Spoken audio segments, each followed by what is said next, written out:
What is going on, guys? Welcome to the stream.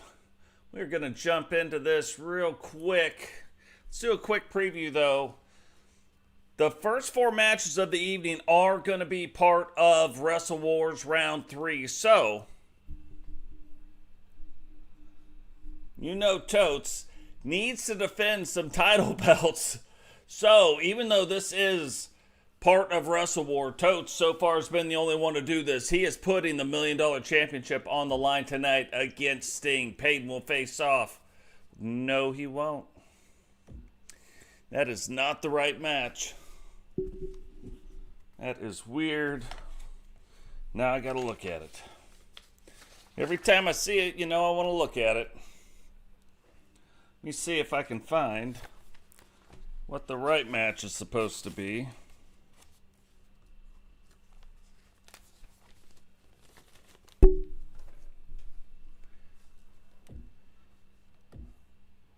The other matches are correct. All the other matches are correct. This one is not. Let's just edit it real quick.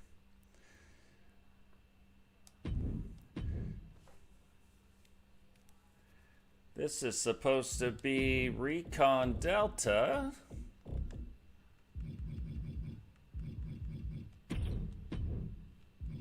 versus the Fiend.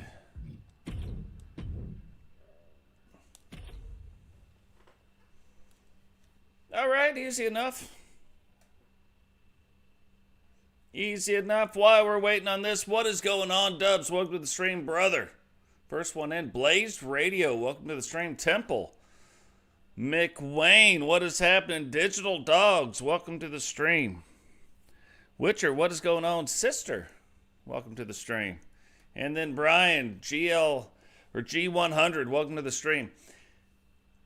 I will tell you what. Almost every one of these guys, you look at Blaise Radio, Temple Plays, McWayne, go check out their channels.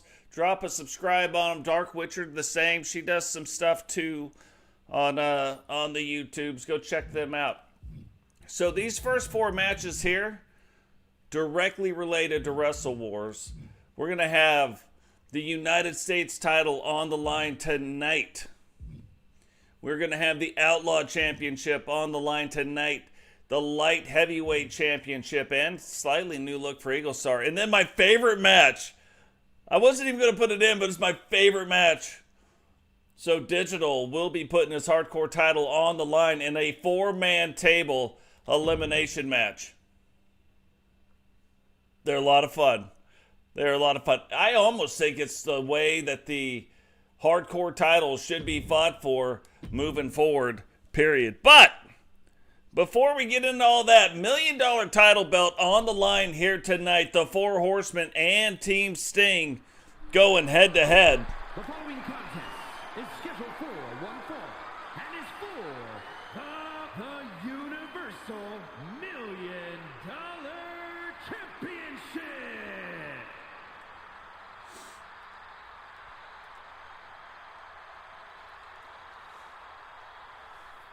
So we've seen Totes put the $1 Million belt on the line before against Sting. Totes coming out on top in that match. But will that change here tonight now that this is a part of Wrestle War? Right now we know Sting leading all people. Sting and Bret Hart. Sting with 31 individual points. I mean, that is on another level. What is going on, Styles? Welcome to the stream, brother.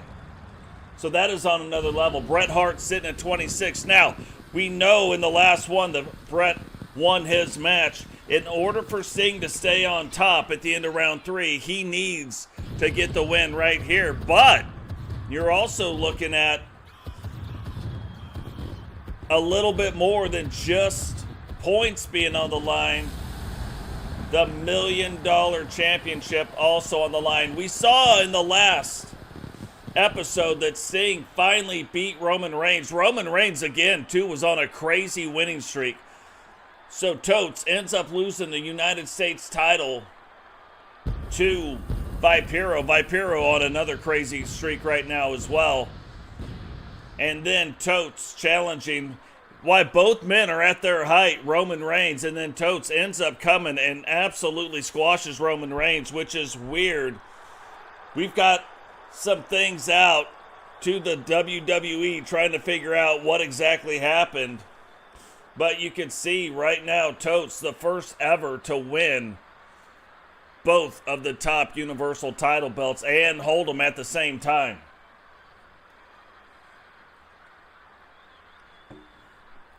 But will he be leaving with them tonight? That is the big question. Maybe he does, maybe he doesn't.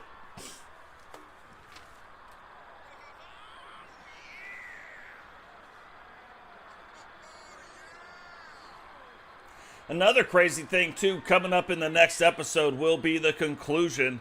We will be back in the Wrestle War arena, but will be the conclusion of round 3. 4 more teams will be eliminated. Right now, the 4 Horsemen sitting in the 6th position at 27 points. Team Sting at 47. So, again, huge match. Can the Horsemen find a way to climb out of the bottom 4? And find a way to get into the top 4 with a win.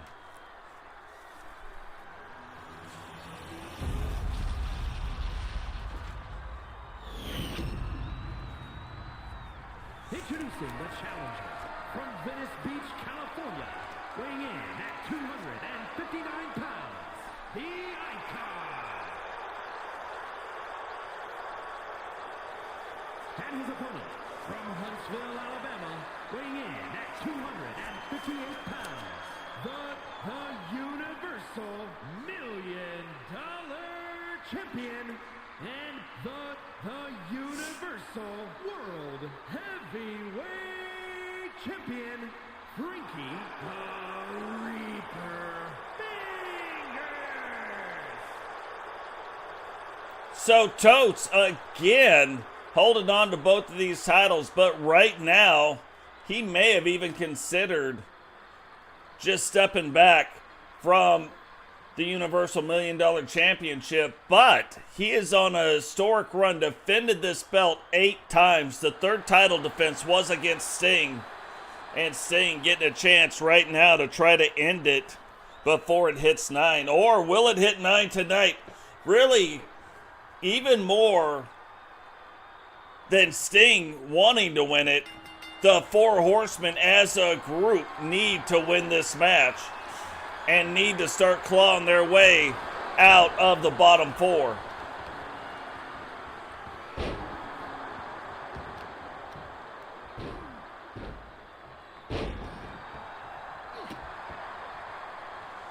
Nice. I will be on vacation. This is why you guys typically don't see me stream on a Sunday, but very important, I feel, to stream. I go on vacation for about a week, starting on Wednesday, so there will be not a lot of stuff going on the channel for about a week.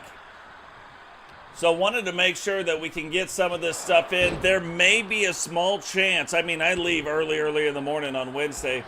Maybe a small chance we can sneak one in on Monday or Tuesday. I highly doubt it. So there could be quite a few days with nothing going on. Now, Sting starting off the match strong. Totes turning it back around. And look at this. One thing we know about Totes' offense is you see a lot of it. There is a lot of DDTs, a lot of reverse DDTs, a lot of things that attack the head. And then throwing Sting right into that pole also does it. Here's another thing.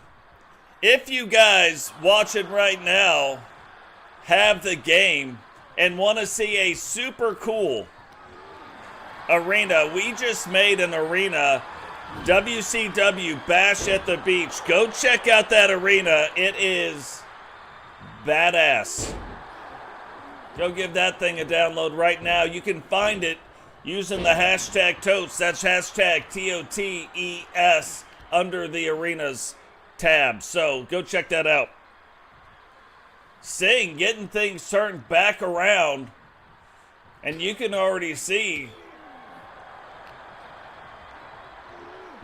you know, Totes ends up having the squash match on Monday Night Nitro, but and against the top wrestler in the game, Sting, really in the top 5 overall rated wrestlers in the game. Outratings Totes. Roman Reigns outratings Totes, but we saw that match, and now we're seeing a little bit of it here. Big clothesline, grabs the leg too. And Sting able to kick out in 2. Now, earlier, we have seen in an earlier round where Sting beat Totes. No title belts were on the line at the time, but Sting beat Totes. Can Totes get that a little level of revenge? But one of the things you really got to watch out for when Sting has you in the corner is that Stinger splash. But look at this. Extraction inbound, splits Sting open with it, grabs the leg. 1, 2, 3, and the Horseman will go on to score 10 points in the match. Here is your winner, and still the Universal $1 Million Champion, Frankie the Reaper Fingers. So we know that part of kind of the historic runs that Totes has been having with these title belts hasn't seen the same success, even though he recently just won back the Universal World title belt. Hasn't seen a lot of success holding on to it. Became the first 3-time champion, but is he going to be able to have that same success, the same kind of success that he's had with the U.S. and now with the Universal $1 Million title belt? Definitely something to watch out for. What is going on, Fulowski? Welcome to the stream, brother. So now we saw the Fiend in the last round come away with a big win to help Monsters Eclipse take that step out of the elimination and into the spot where they move on into this round. So the Syndicate, we already know, sitting at position number 3. Monsters Eclipse at number 7. So again, this is another one of those things. It's a little bit closer. The Syndicate at 34 points.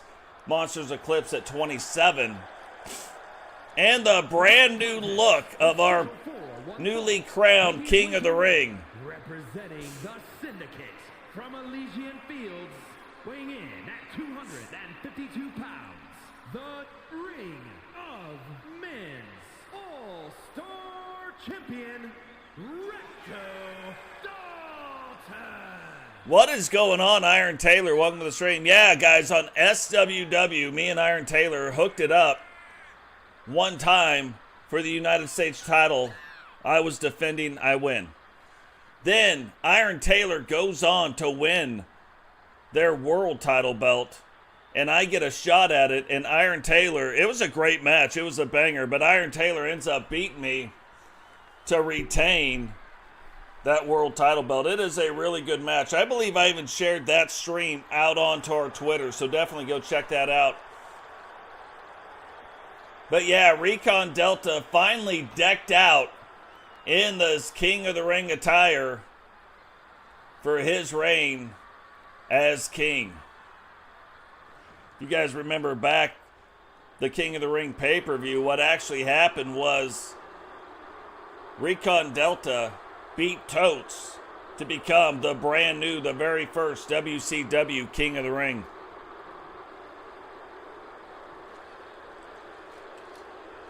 What is going on, Eagle? Welcome to the stream, brother.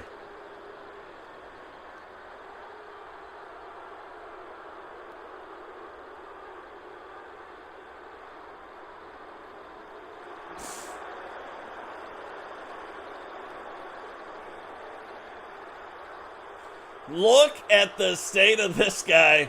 But like we were saying a little bit earlier, the Fiend ended up scoring a win to help boost them up. Barely got him up into the 7th position, but boost them up in the Wrestle Wars. But again, 8 teams remain on the men's side. The women just started. They have 8 teams, so 8 teams on the women's side. We're seeing both of what is going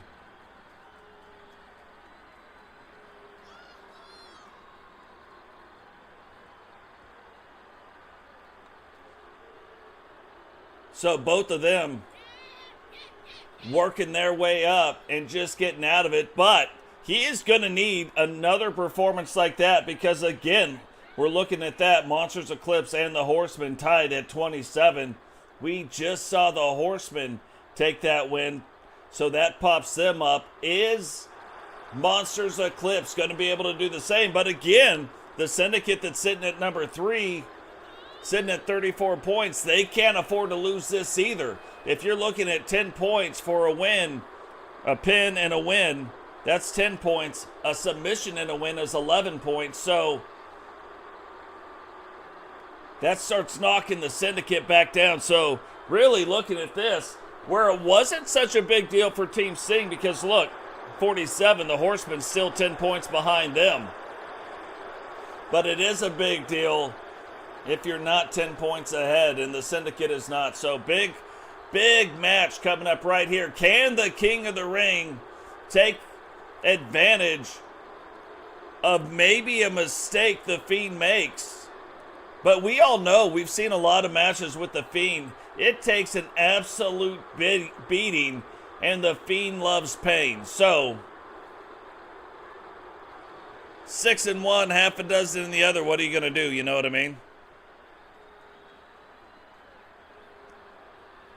Nice. Happy birthday for everybody that's going to have a birthday. My birthday is next month on the 15th.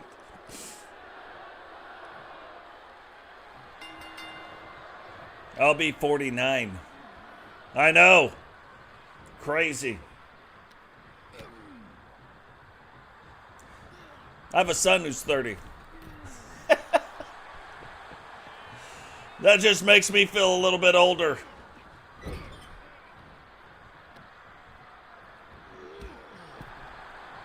And I'll tell you another weird thing. 30 was a tough birthday for me. It's a long story on why, but 30 was a tough birthday. 40 was not. 40 was the exact opposite. I don't think I'm going to have a problem with 50 either. It just happened to be that. Look at the Fiend already getting after the King of the Ring. Getting all wrapped up, but now Recon Delta getting back out of it. And if you were trying to have a scary mask contest, yeah, the Fiend might win, but I wouldn't say he's going to win by a whole bunch, because you look at Recon Delta's mask, it has always been freaky.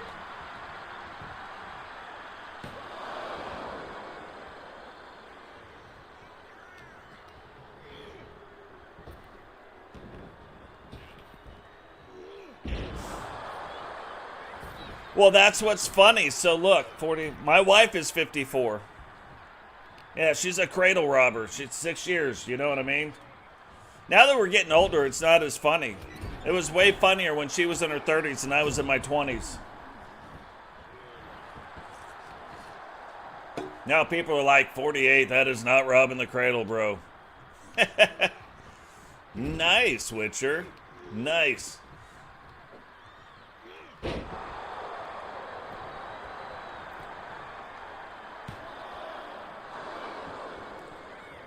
And I don't think Recon really expected anything different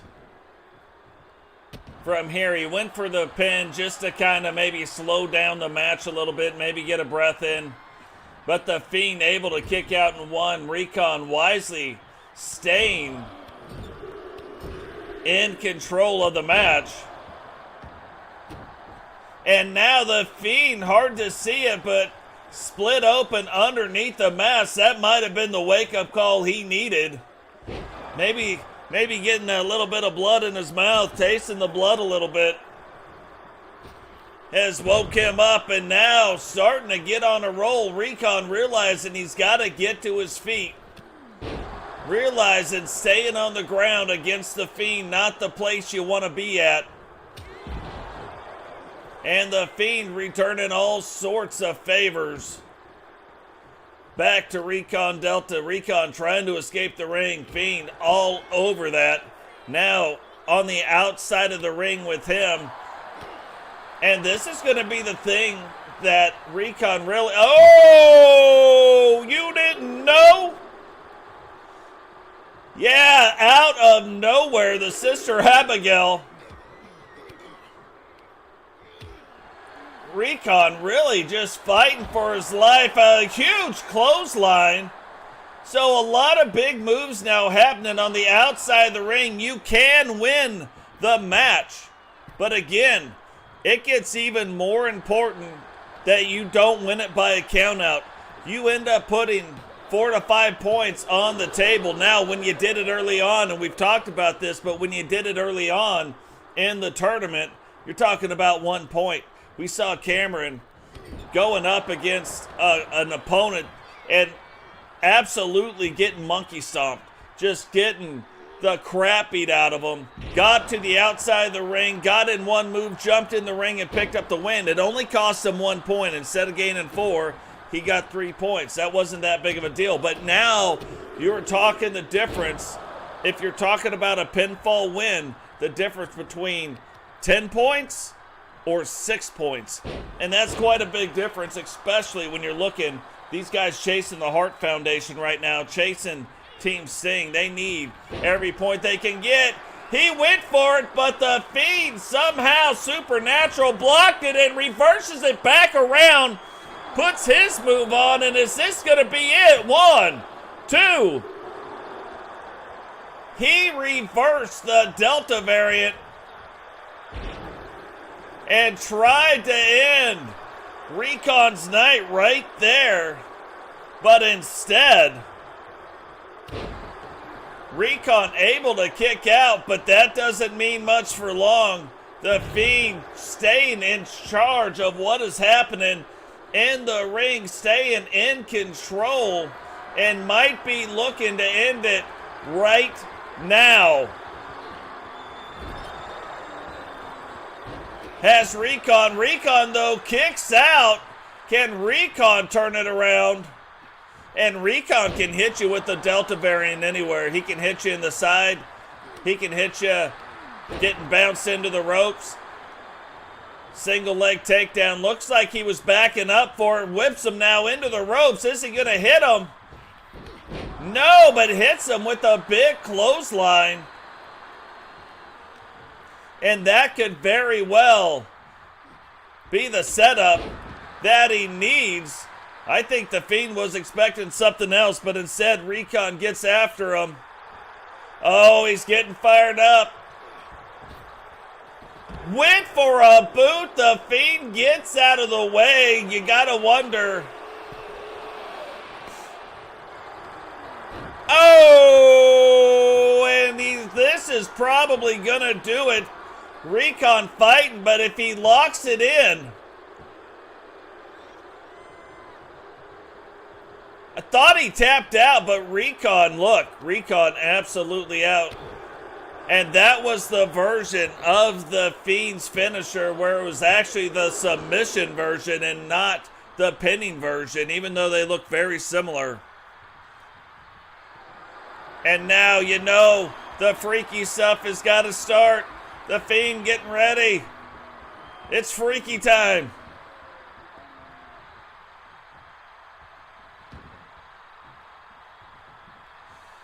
Freaky, freaky. Little kiss right there. Splits open Recon, and this has got to be it. Fiend grabs the leg. 2 and 3. Kind of elementary after 3 finishers. Here is your winner,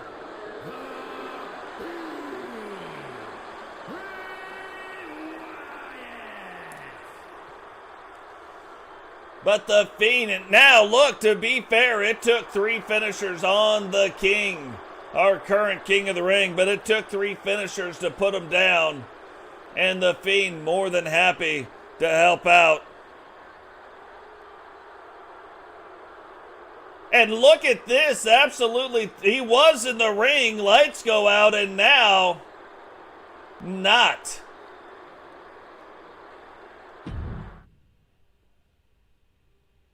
It's the kind of stuff where you got to watch out. You got to watch out for that guy, absolutely.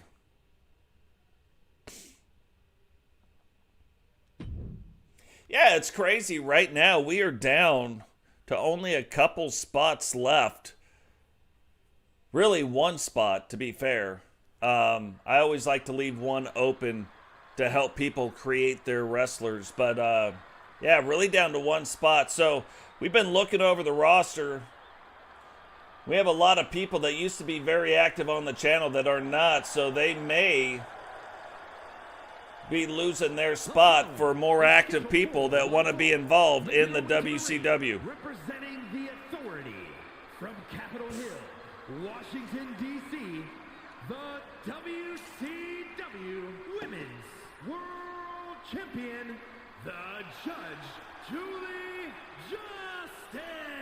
Now, come on, let's be fair. Where else would the judge be from but Capitol Hill? You know what I mean?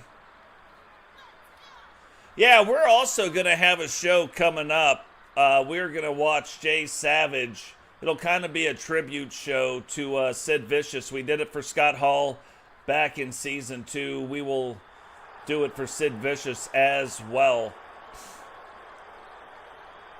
And Jay Savage will be taking on Psycho Sid himself.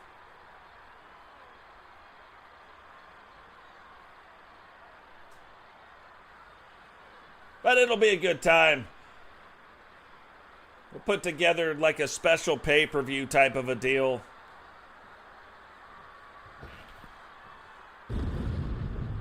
And watch it. But first, we got to get through Wrestle Wars before we do anything else. And our very next pay-per-view is Bash at the Beach. Again, I just made that arena. It is phenomenal. If I could use an F word, it is phenomenal. Phenomenon.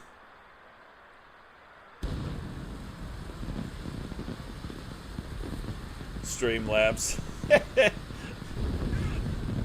You guys can post whatever you want.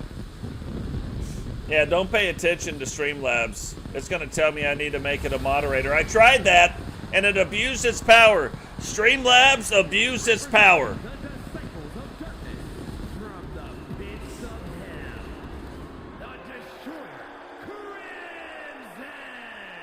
Now, the largest female wrestler, Crimson, making her way down to the ring, getting ready to take on our WCW World Champion. Now, back in the days of TSW, back in Season 1, Crimson actually became the TSW Women's Champion. Didn't hold it for long, but did become that.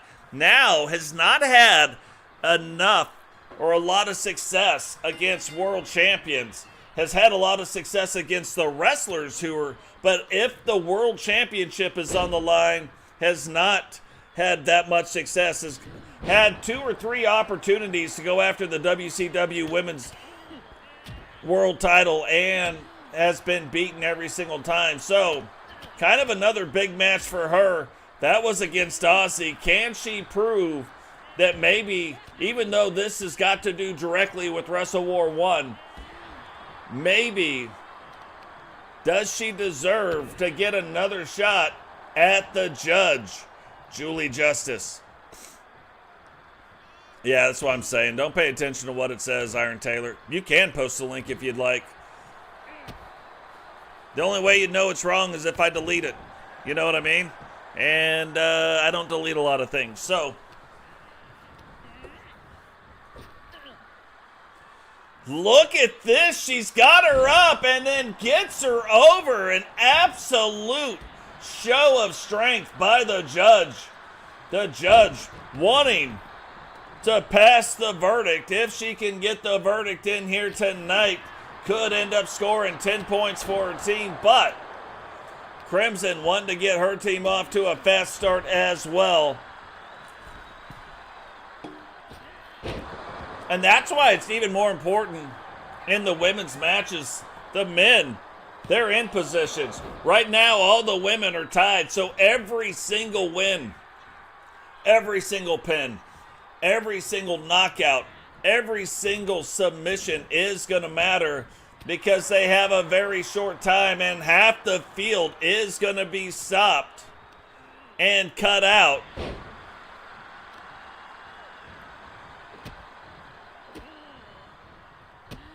After the next episode. So 4 men's teams will be eliminated, 4 women's teams will be eliminated. So there is no room for error in the Wrestle Wars on the women's side.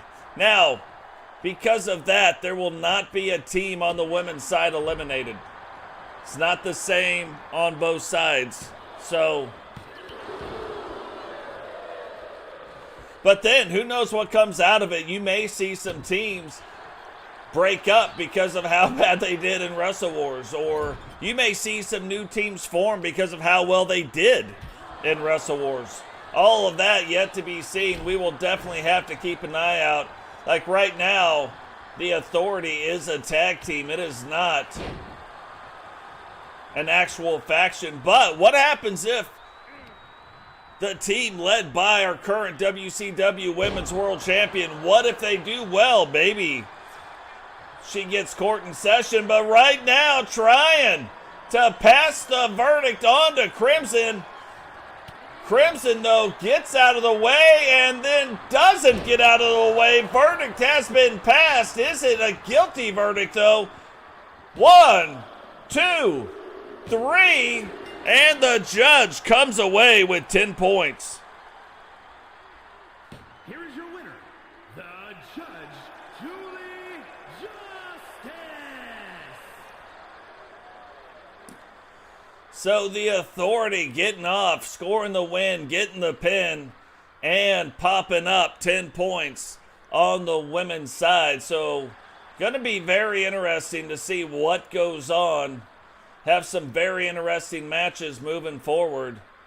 But the judge gets the win here tonight. And then this goes back to the thing that we talked about at the top. Crimson does not seem to do well necessarily against the Women's World Champion. So, does she need another shot right now? I don't know. But right now, two of the greatest champions, really, Jane and our greatest WCW Women's World Champion, Ozzy, both trying to take the next step for their teams here tonight as well, trying to make sure that they get the win and trying to make sure they move in front. The following contest is scheduled for one fall. Making her way to the ring, representing the Order from Leeds, England, the Universal Women's International Champion and one half of the Universal Women's World Tag Team Champions, the Legend Killer, Jane. So Jane also bringing her 2 title belts down. Half of the Universal Tag Team Champions with Angela Starr, the United States, the WCW United States Champion, and then Jane, her tag team partner, the Universal Divas Champion. So both of them one step below. And then Jane, of course, becoming the first Grand Slam Universal Champion, winning the Universal Tag Team title belts, the Divas title, and the Universal Women's World title belt. So the very first one on either the men or the women's side to ever do it. And still to this day, the only one to ever do it. So there's a couple people that are close. The Outlaws from the Queen City, the phenomenal one, Oxley. So Ozzy, ever since losing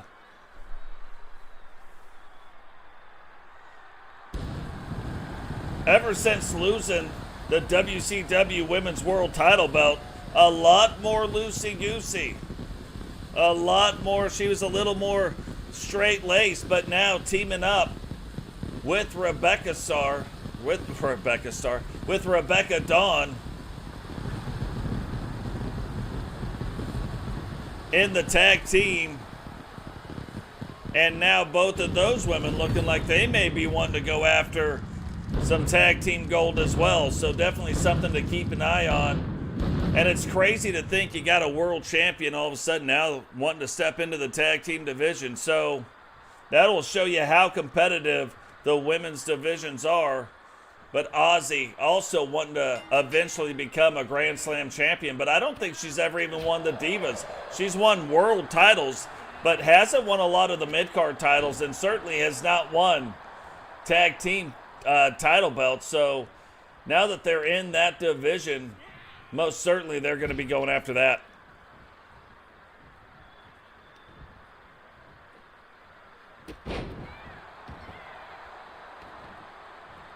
Yeah, it's funny. I talk about it a little bit, but we definitely have a little bit older of a crowd, for sure. At least early on. Now, we're starting to get more and more younger folks in. And it's funny because I used to be called, in every group I hung out with, I was called the kid.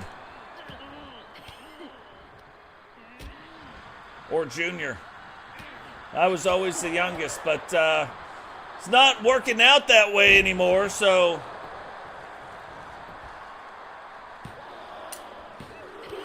And already a 2 count.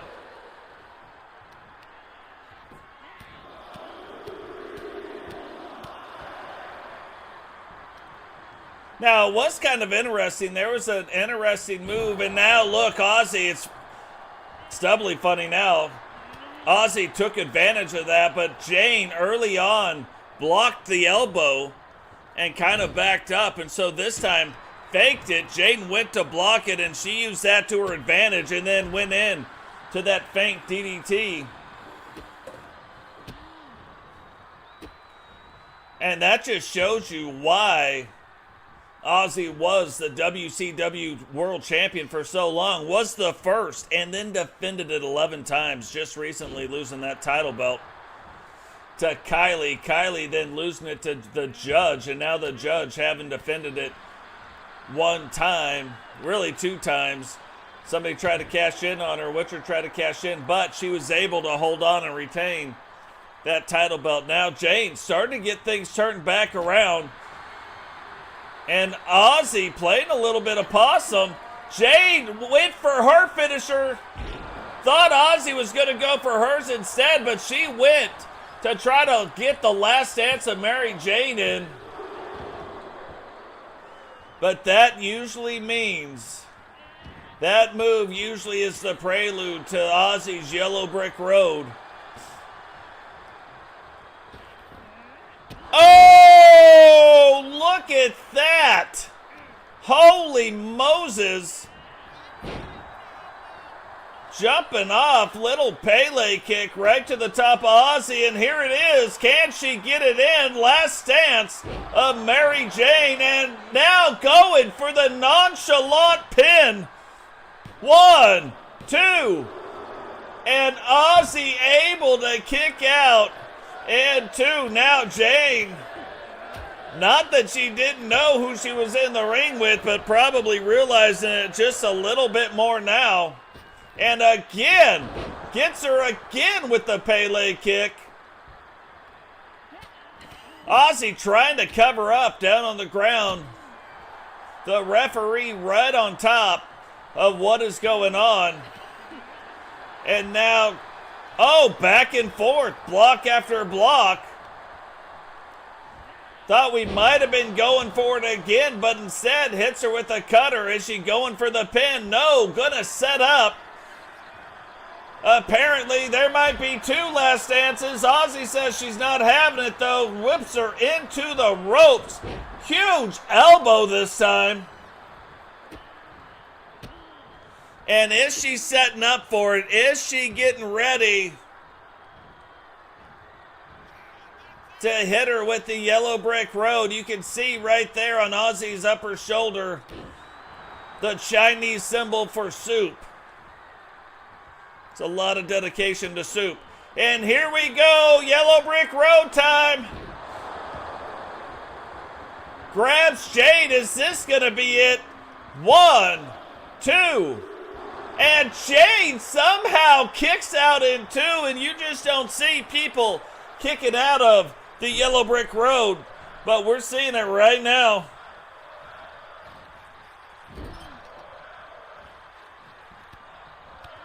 Crowd wanting these 2 to fight forever. I'm starting to agree with that. And here we go. We've seen this move before. Chugga, chugga, choo, choo.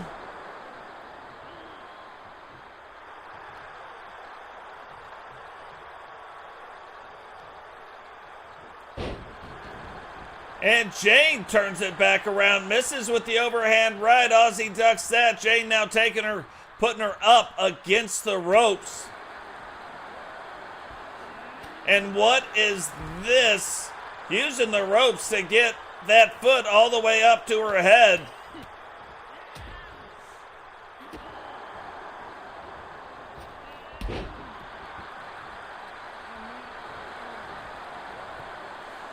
Grabs the leg too. And look at the authority of which she kicked out of that pinning move.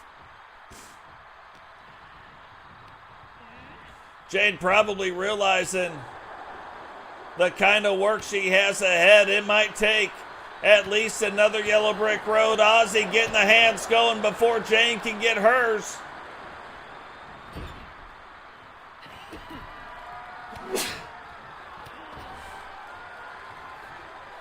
And what is this? Lining up for it now. Jane hanging out over the ropes. Here she goes and takes two boots right to the ear hole. Grabs the leg. 1, 2, 3.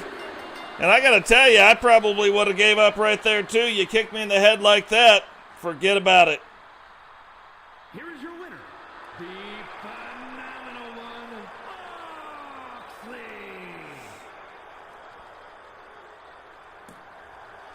So Ozzy scoring the points for her team, hoping to put her team in a position to move on in the Wrestle Wars. So even though Ozzy not going after the world title right now, you could still tell absolutely carries herself like a champion. Now Witcher taking a shot at Angela Starr. Angela Starr, we have been meaning to see more of this, more title defenses of the Women's United States title as well, just like the men's. Is scheduled for one fall and is for the WCW Women's United States Championship.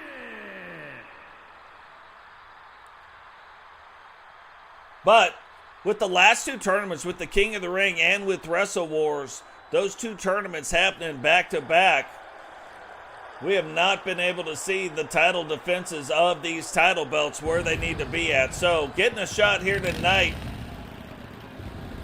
typically by Pyro too, would need to be defending that United States title belt. But with the 4 matches going on with Wrestle Wars, it just hasn't been a thing. So he'll definitely get that going as well.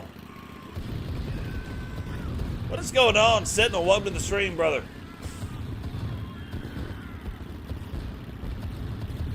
I am digging Witcher's new face paint. It's face paint you won't see on other wrestlers. Like it took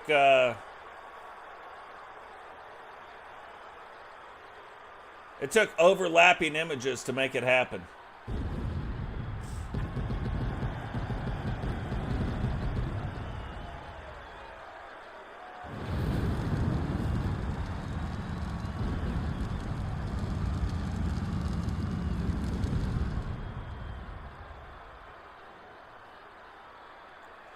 So Witcher not having as much success cashing in the Money in the Bank. But look, we looked at a lot of the Money in the Bank matches. I think we've only ever had one successful Money in the Bank, which is amazing to me. But the champion's able to withstand those Money in the Bank matches and retain their title belts. Very few times has it ever worked out, like I said. I think only one time have we ever seen it affect the champion and lose the champion. And it used to not be like that, but for whatever reason in 2K24, we don't see the champion losing in those cash-in matches very often. So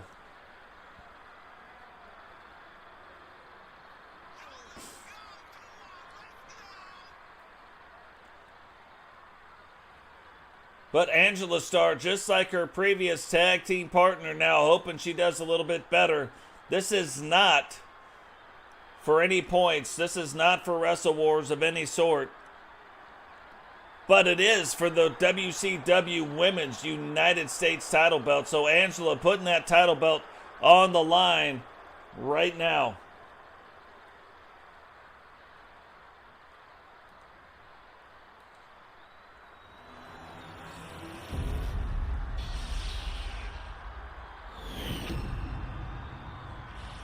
Introducing the challenger from Austin, Texas, the superstar, Tony the Witch Cox. So we saw...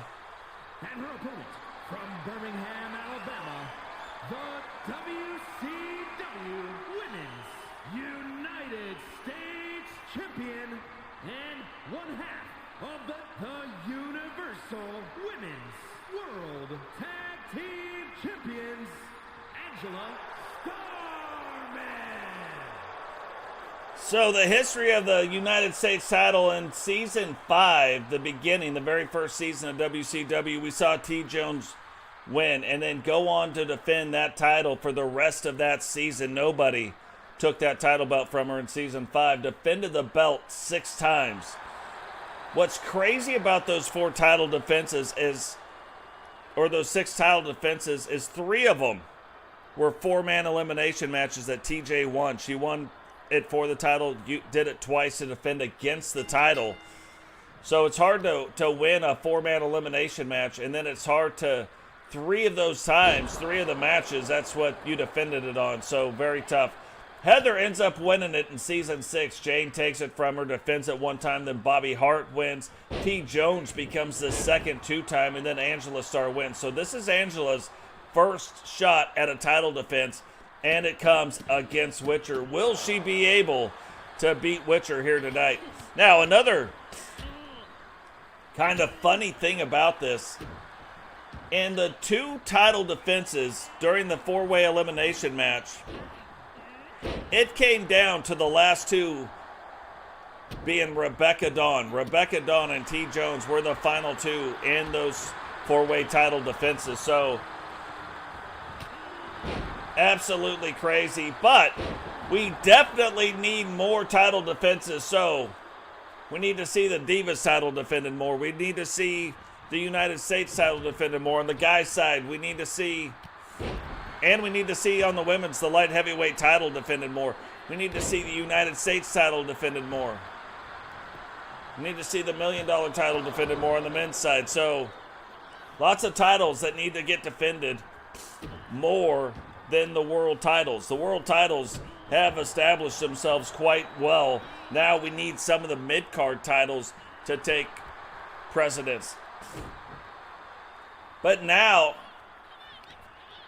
Angela Starr and Witcher getting after it. Angela, the current WCW United States champion, goes up to the top and a big elbow. That is a crazy looking crossbody elbow, and that might be about all it takes. Like that, the way that came down, I am shocked Witcher is still able to fight in this match right now. Witcher probably trying to find a way to grab her breath, to catch her breath. Angela slowing it down, and you can see Witcher still on the ground. But look at this, playing a little bit of possum maybe now, back and forth.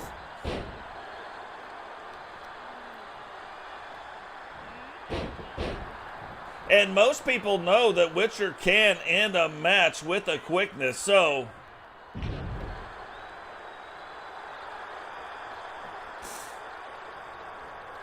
Dak Prescott just got a contract extension for 4 years and $240 million, becoming the highest paid player ever in the NFL. Touche.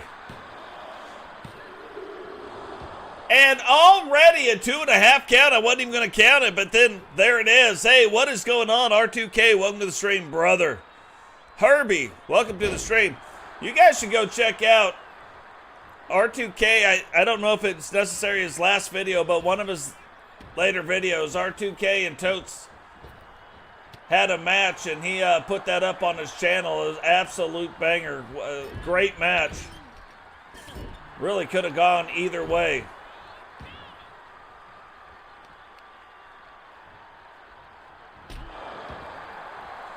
Witcher now goes, wraps up the leg.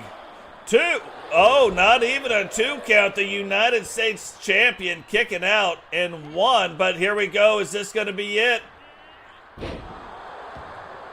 No, but that is probably the prelude to the Witch's Brew. Can she get it in? And can she make Angela tap? Is this going to be... Are we going to have a brand new WCW United States champion? No. No, Witcher lets her up.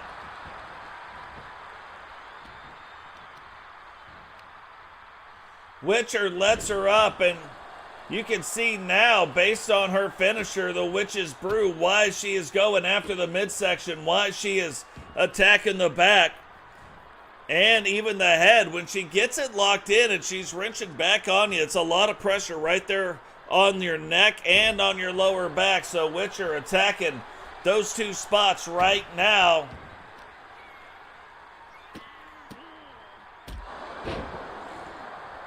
Witcher understanding the fight that she is in, and now just takes it back to the old bar style. Her and Angela going after it. Knife edge chops, overhand rights, back and forth they go.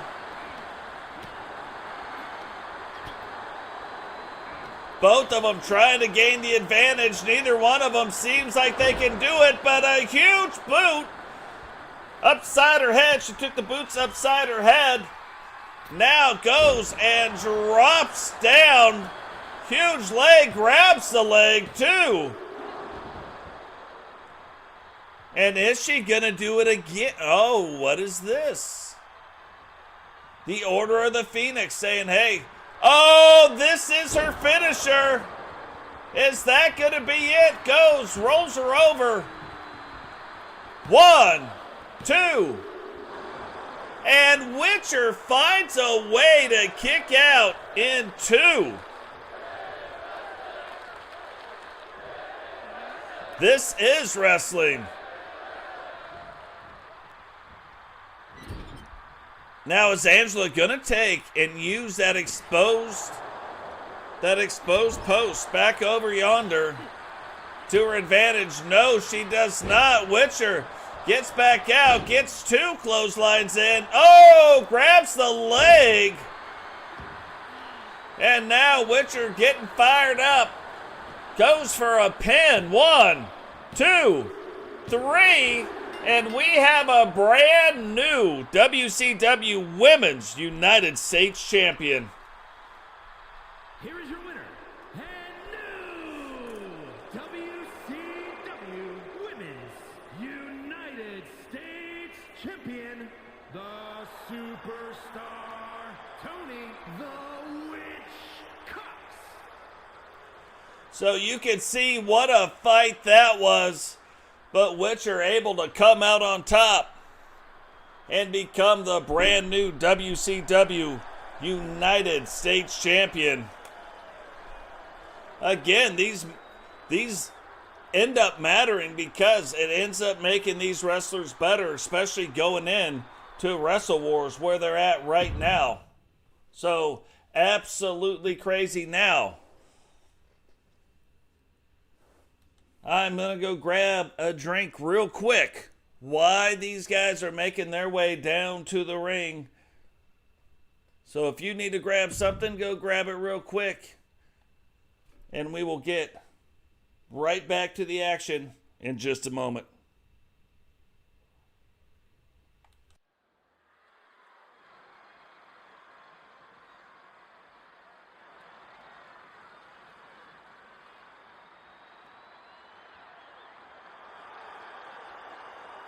The following contest is a tag team match set for one fall. On the way to the ring, at a combined weight of 595 pounds, the New Foundation.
opponents. First, representing the Bikers from Dublin, Ireland, weighing in at 249 pounds, the Psycho Kedri.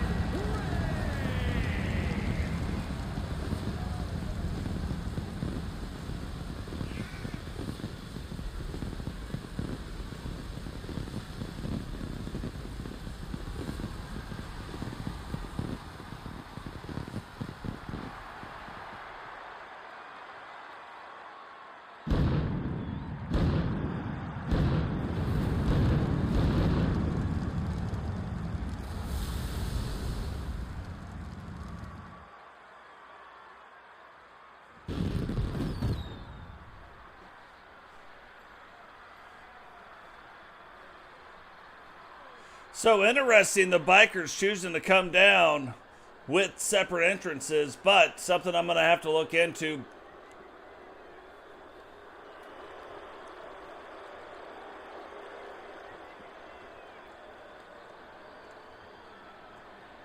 And every time I see Sawyer's entrance, it reminds me now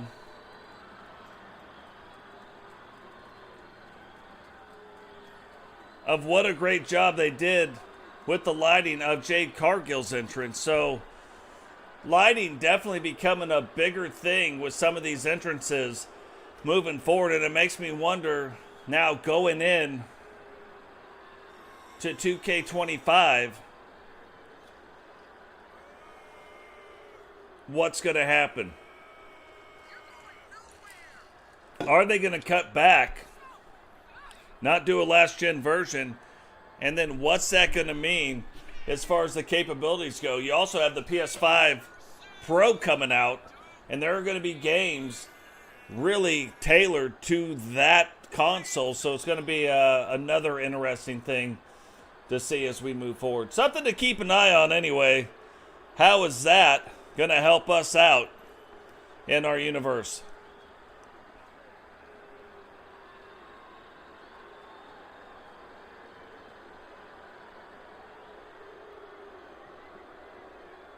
Oh, that's funny. That's a dad joke right there. I borrowed my neighbor's ladder. He said it's a step ladder. He never knew his real ladder. Chuckle, chuckle.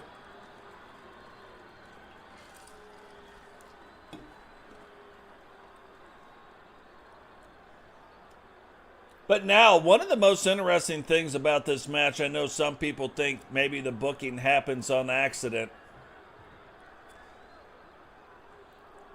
But this is a very specific match that we booked for a very specific reason. If you look at all four of these wrestlers,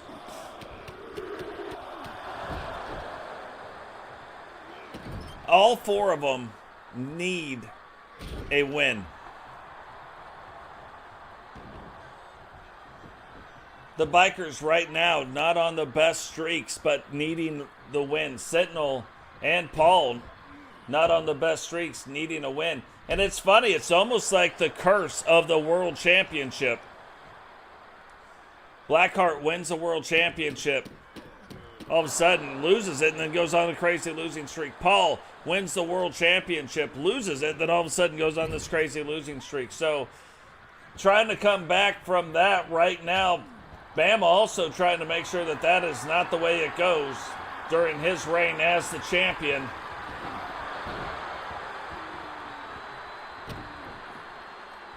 But it's just weird looking at it and having those same trajectories. Kedri, same type of a deal. Kedri needing to get a win. And then Sawyer, of all of them, doesn't need it as much. But again, you start losing 1, 2, 3 matches in a row, it starts affecting the stats. And then you get on this downward slide, and it's a slide that you don't want to be on. So stopping it early is the best thing. But right now, Sawyer not on that slide yet, but still needing to get the win to get going up the hill, get going, moving upwards. Oh, thought that was going to be the thing, but Sentinel ends up missing the spot right there. Paul gets him, delivering Sawyer back over to the Biker side. Grabs the leg, but not even a 1 count. Way too early on to be worrying about that.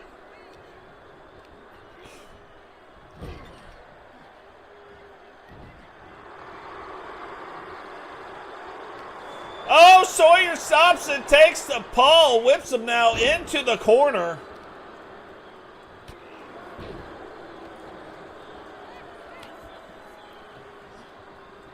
Getting things turned back around and then getting Kedri back in to the ring. Paul trying to get back to his feet. Kedri kind of letting him think he was going to let him do it and then changes his mind, turns that back around.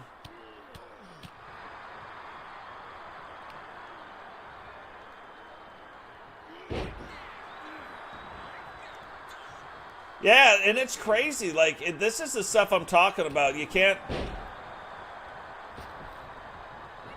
predict the streaks, good or bad, that people get on. Recon Delta at the height of his winning streak all of a sudden starts losing for the next 2 seasons. Like, it was just the craziest thing. Now, look at him. Now he's already back here in season 6. The first WCW King of the Ring has won the world title. Sentinel was on a similar trajectory where he was winning the matches, looked like he should be, then gets his shot at the world title, just has never been able to make that come to fruition. So, can he get it turned back around now? You know, when I showed, if you go back a couple episodes, I showed everybody's current stats, and you might see some guys in the 70s. Again, everybody starts between 82 and 87.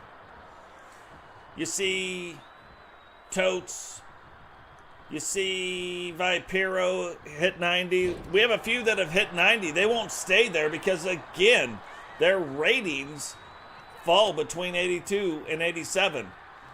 But because of the winning streaks, because of the things that are already cooked in and built into the game,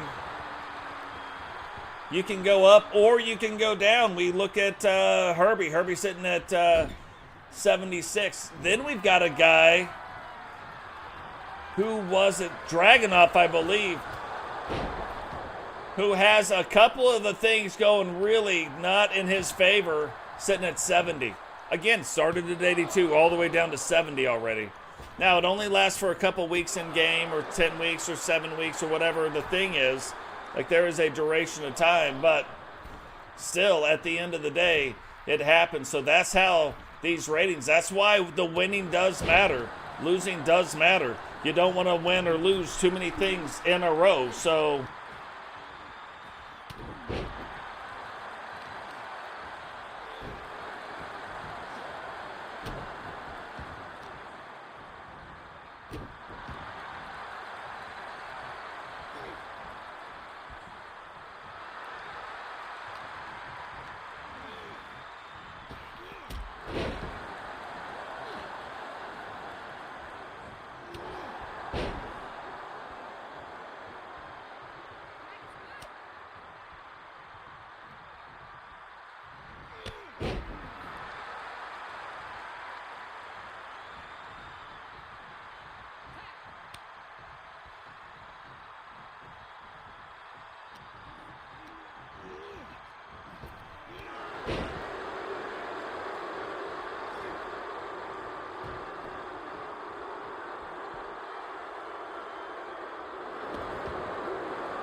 How does Mrs. McGoats do it? The world may never know. But she doesn't expect me to stream on Sundays. So, trying to get one in. But that is neither here nor there. What is going on is quite the battle back and forth right now between the bikers. And the two trying to become the new foundation. Is that going to be it? Now, right there, you would have expected, and that's a mistake on their part, you would have expected Paul to stay in to try to block Sawyer from breaking that up. But can Sentinel try to end it right now? Whips him over into the corner. Referee gets in the way just long enough. And look at this, Kedri right in front of Paul. Hangs his tag team partner up and walks away. Sawyer sees what's going on, lets him get himself down, and then delivers the big clothesline. Now whips him back into the ropes, hits him right in the midsection. Takes him a huge clothesline. And now Sentinel gets back out of the ring, and it is back to being Sawyer and Paul in the ring. One-on-one. She's doing really well. Yeah, she's doing very, very well.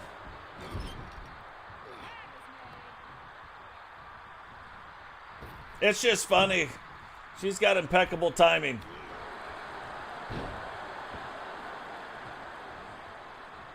And see, I do this because it is so loud. I don't know if you guys realize how loud it is. It is so loud when I do this. I'm not whispering like, oh my God, it's pandemonium. No! I'm like, oh my God, it's pandemonium in here, and it is loud. So I try to respect it and wait till she leaves the house. That is why we can't always do the streams. It's very distracting in the house. So, she's on her way home, so sometimes she gets a little bit of it regardless. That's just how it is.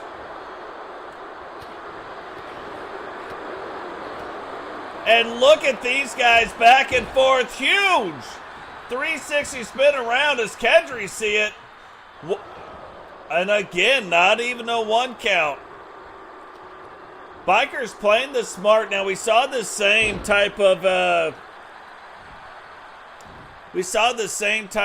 strategy in their 4-man match where they try to keep Sawyer as fresh as possible. And you can see right now, regardless of all of that, it is working.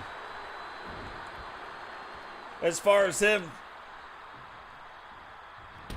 staying fresh now, Sentinel sees it, and he is trying to change that and get things back on the up and up.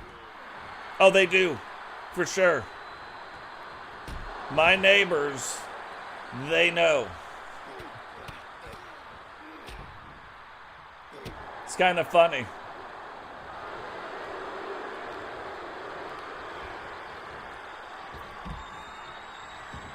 Sawyer now taking Sentinel on the outside of the ring.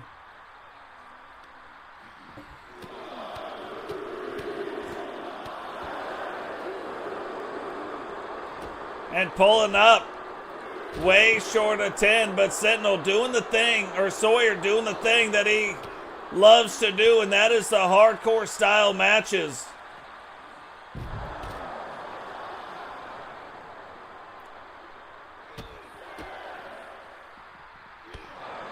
Referee already up to a 6 count. Now you can win the match, don't get me wrong. There is no title belts on the line at all. And wins are wins are wins. Sawyer though goes, jumps around Sentinel, gets in the tag on Kedri, now trying to get back to his feet. Oh, that is an owie. That'll ruin your hair with a quickness. 1, 2, 3. And the Bikers come away with the win. Here are your winners.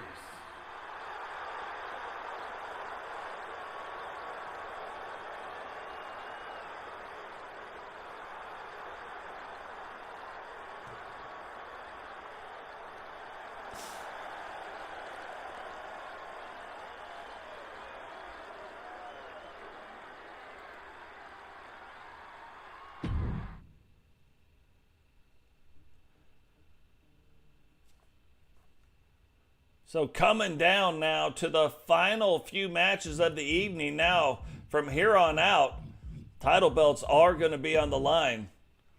The 8 Women's Outlaw Championship, which is an 8-way Superstar Gauntlet Eliminator match, is going to be on the line. Now, you can see slightly new hair look for Sarah, slightly new face scan and stuff. We did some things. I didn't exactly like how it came out, so kind of did a little changing up. Eliminator match. The rules of the match are as follows. 2 superstars will start in the ring. At regular intervals, a new superstar enters the match. Elimination can occur anywhere in the arena. The match continues until 1 superstar remains, and that superstar will be declared the winner.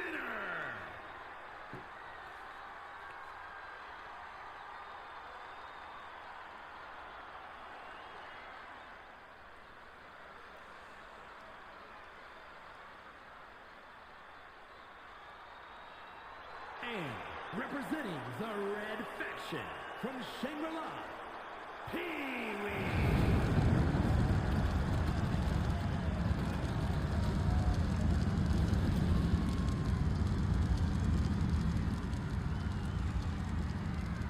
So I've been going back and forth on that, honestly, to see which direction. Now, it's tough right now, like in Wrestle Wars.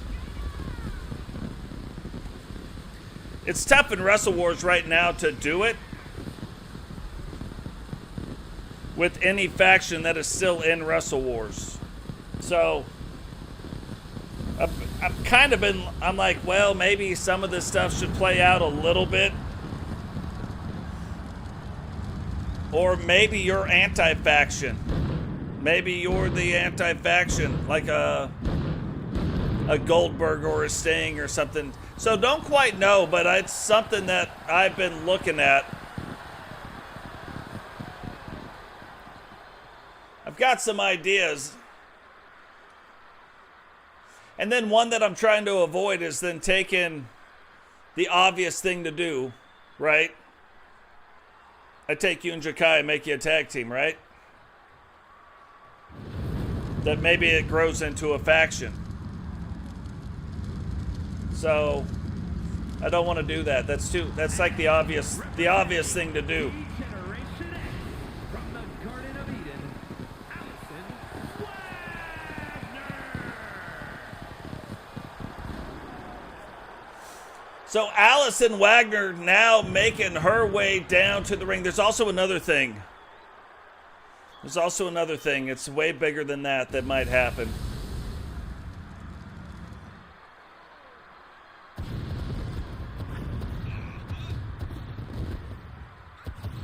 Yeah, there's like 2 big things, like 2 big moves that Wrestle Wars have got to play themselves out before either one of them could happen, that you might be involved in as well.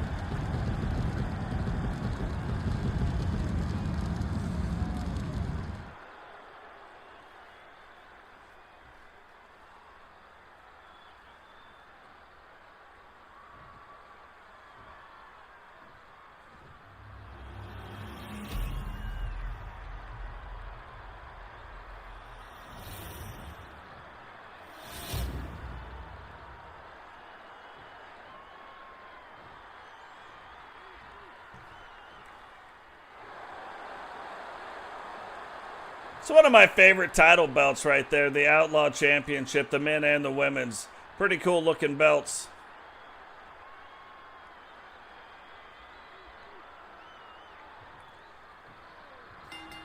You too, Taylor. Really glad you could make it in. Glad you guys could stop. I know it's Sunday, so I know, like, you know, especially for me, it's family day. That happens. I've got a business meeting in an hour and 4 minutes, so. But definitely good.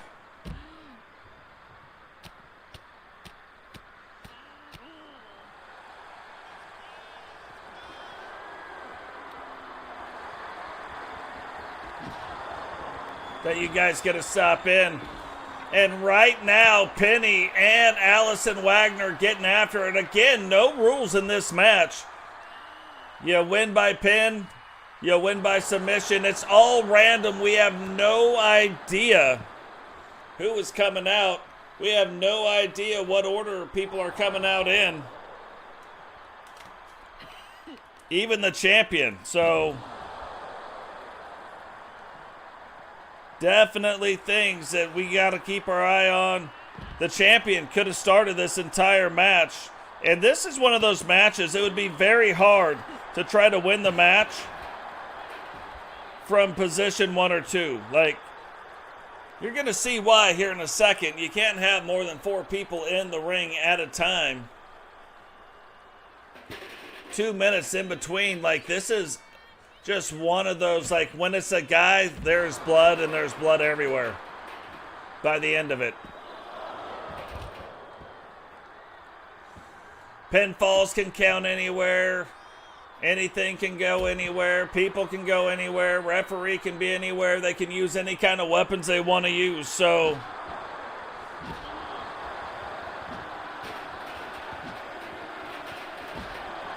don't listen to Streamlabs.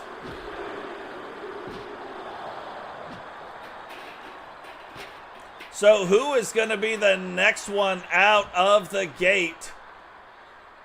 Remember, Mimi is the current champion. No, it is Melinda Gutierrez getting her shot at a title belt here tonight.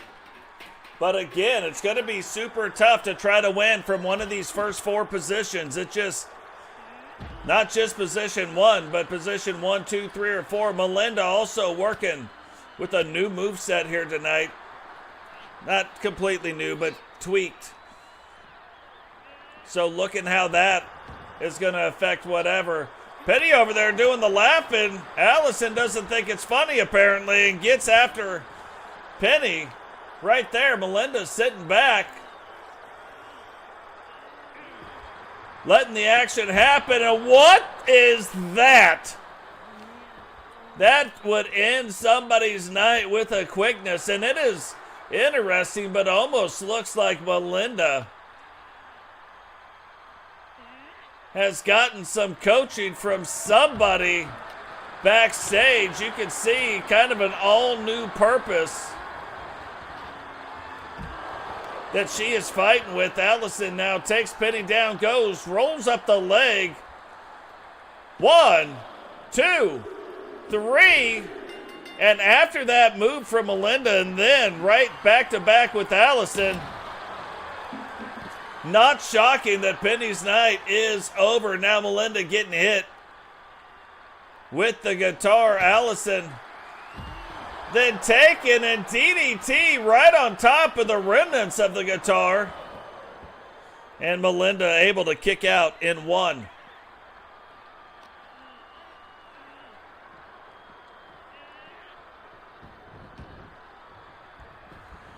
Now taking the action back into the ring. The next competitor getting ready to come out.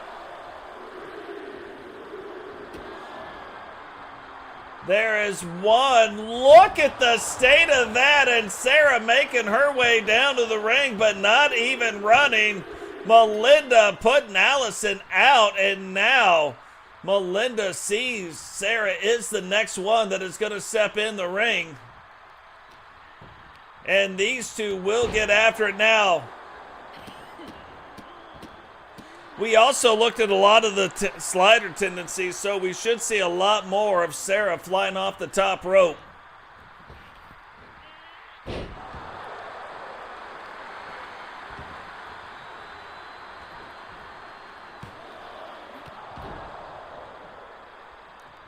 Wasn't even going to worry about that counting necessarily, so I think, yeah,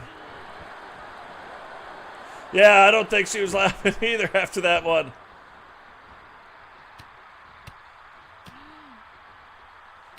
Interesting. Interesting, Eagle.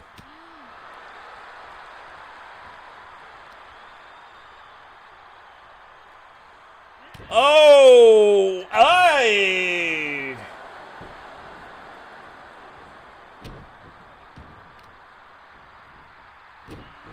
Melinda, though, fighting like with this newfound aggression.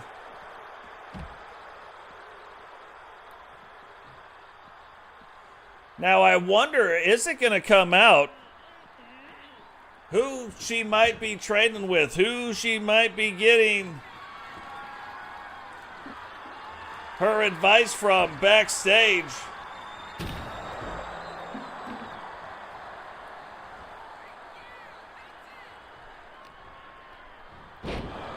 Don't know, but now bringing the Carnage into the ring, expecting that counter to come back, and now Sarah getting things turned back around. Melinda, though, not having it.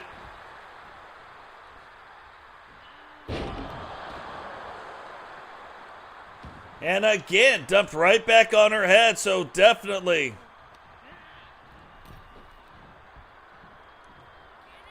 Look at what? Going for the pin. Can she get it here again? 2. Now I'm going to tell you, you think that would be one of the better ways to do something. Melinda now setting up for her finisher. And hits Sarah with it, and right on the top of that guitar back. 1, 2, 3. Now, you would think that would be the best way to go about things, and maybe it is if you could stay in control. But if you're purely fighting one-on-one, that is taking all of your energy every single time, and how long would you really be able to keep that up for? Repentia now, the next one in the ring. Look at that, getting that foot way up. And this is what I mean, Melinda's starting to run out of gas a little bit. And Repentia taking advantage. Now, if you had some multiple people in the ring, you could kind of step back, be able to take a breather, let those guys fight out, step in, do a couple moves, step back, take a breather. But right now, that is not an option the way this match is going. And then remember,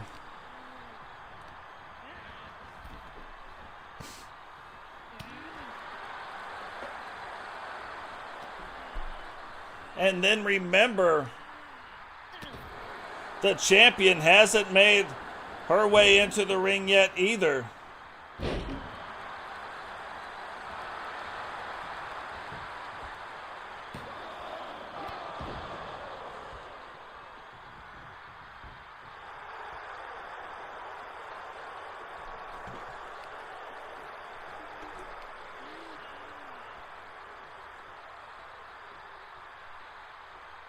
And now wrenching on her neck.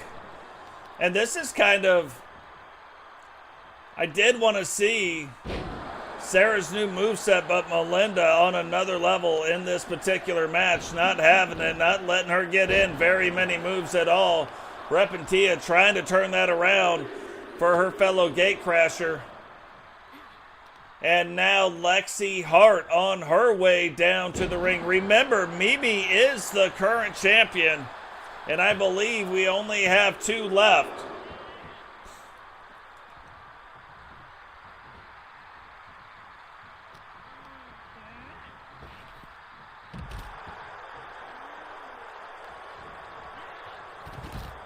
So only 2 left. But this is what I'm talking about right now. Repentia getting a little breather. Melinda not necessarily. And Lexi Hart taking out Melinda. But Melinda having quite a good match. Able to eliminate 2 people. But again, having to fight one-on-one and only one-on-one, that starts to become a problem, because then you really start wearing yourself down. Then it's 100% of your effort that's going to eliminate or keep somebody in the match.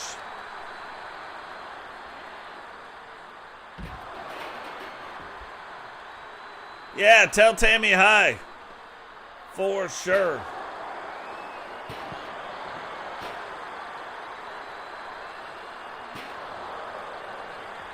Repentia now getting after Lexi Hart. Oh, look at that. Grabs the leg. 2. 3. And I guess if you did it that way. But look, breathing hard. Lexi can't even believe it. Got hit with all those chair shots and then dumped right on her, right on the old scunion. And Repentia not waiting for Heather D to get down. And that means somehow the champion got lucky, drew the final card. So the champion will be the final competitor let in the ring here tonight, trying to defend her Outlaw Championship. Heather getting after Repentia. Heather, the leader of the New World Order, working right now on the arm of Repentia, and you can tell Repentia is tired. Took out 2 very tough competitors. Not many people have gotten the best of Lexi Hart. And then Melinda was on a roll, even started out on a roll against Repentia, but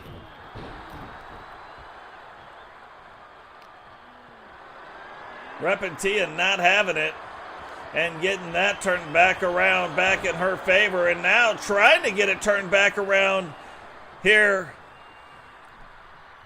Trying to get it turned back around here with Heather, trying to get back in control.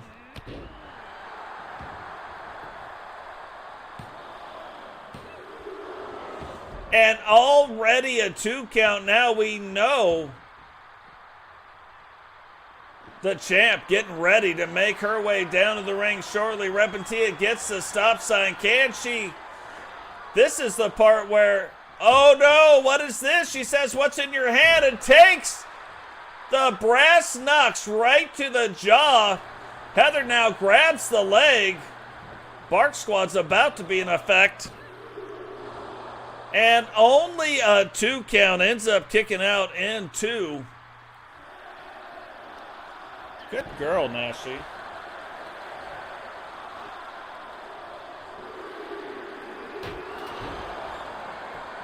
And now the current WCW Special Series Outlaw Champion making her way down to the ring. And where I was saying, well, Repentia gets her out, that could be a good thing, but this might be not such a bad thing if she could back off and let Heather and Mimi fight it out a little bit, pick some shots here and there, but try to stay out of the way. So far, unable to do that. Mrs. Mohawk herself picking her up, Repentia getting out of the ring, and Mimi looking like she's on another level right now. All kinds of energy.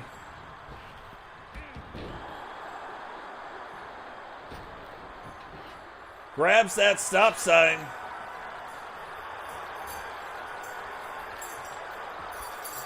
And thought she was going to do something with it. Took her eye off of Mimi, and now Mimi running over her like a freight train. Repentia trying to get back to her feet. Oh, picks her up. That was what ended Lexi's night. 1, 2. And Mimi able to kick out in 2. Heather staying on top of the stuff, but will she also keep an eye on Mimi? Now throws Repentia back into the ring. Now going after Mimi on the outside.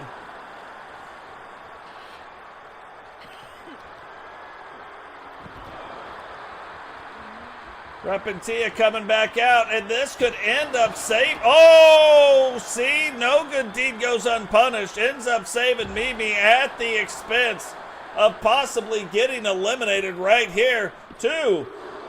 And somehow kicked out of the H-bomb. Unbelievable. Mimi now making her way back to her feet. One of these 3 will be crowned. Will be crowned the Outlaw Champion, but will either retain the belt or will not. 1, 2. And Heather D able to kick out in 2.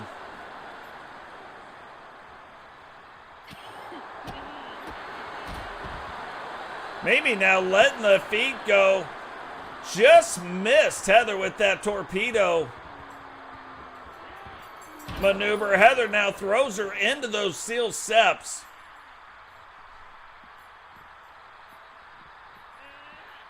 Thought she might have been driving her into the ring, and now if she can get this in, it will be the end of Repentia's night.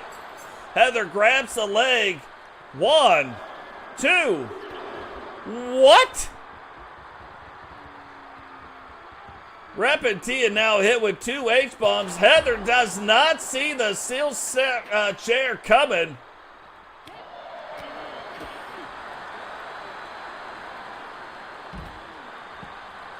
And it's funny, it's like Repentia cannot let these two fight it out. She's got to be in the middle of it, but the smarter of the moves would probably be to let these two battle it out a little bit.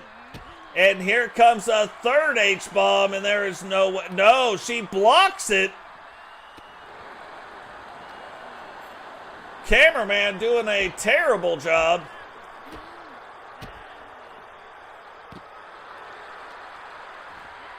Repentia trying to turn it around. Mimi now throws her into those steel steps.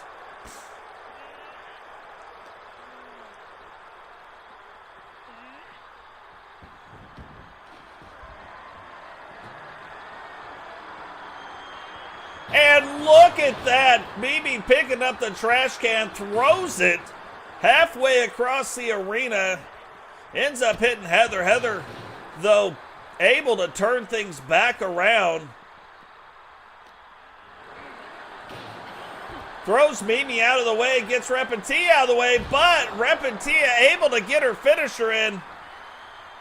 1, 2, 3.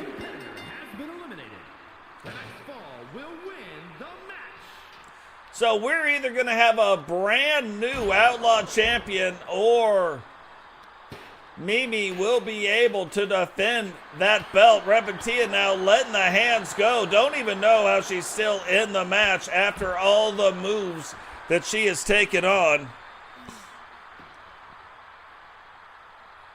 Thought she might have been going after that trash can. Instead, goes after the stop sign.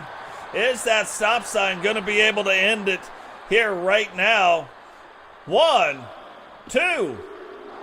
And Mimi able to kick out in 2, but now the frustration starting to set in. Looks like she's going to start wrestling mad, but is that going to affect in some way? Is that going to affect her decision making? Is she going to end up putting herself in a bad position, or can she use it right now for the win? Grabs the leg. 1, 2, 3, and we have a brand new WCW Special Series Women's Outlaw Champion. Here is your winner, and new WCW Women's Underground Internet Champion, the Evil Within, Rex and Tessa.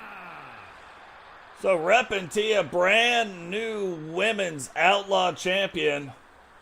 That is going to be huge going in. Not just for weakening up the Order of the Phoenix, but now going in for her own. The Gatecrashers and what they're going to be able to do now in Wrestle Wars.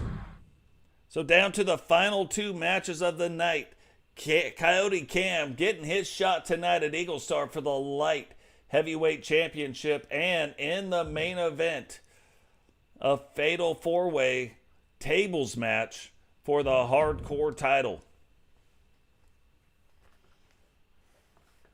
The last 2 times, or last time we saw that, 2 guys end up getting hurt in that match. So is that going to be the same here tonight? It's scheduled for one fall, and is for the WCW Light Heavyweight Championship.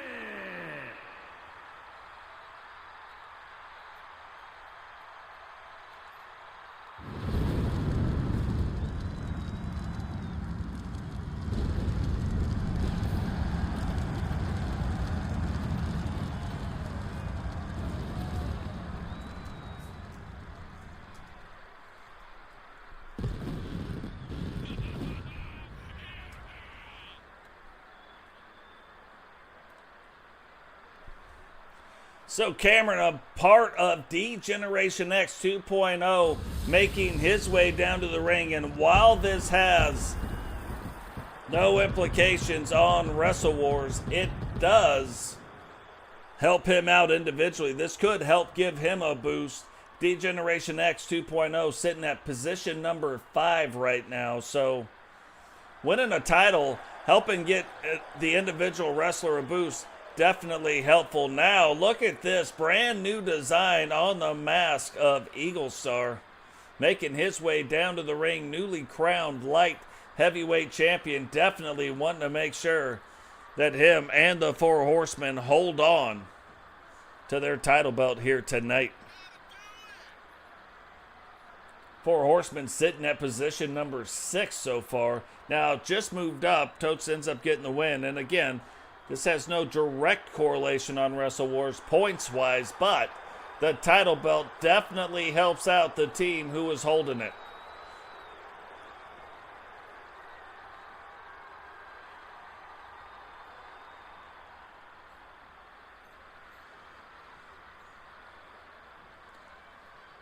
Yeah, 2 totally different styles of wrestling, so it should be a really good match to see who can win this thing.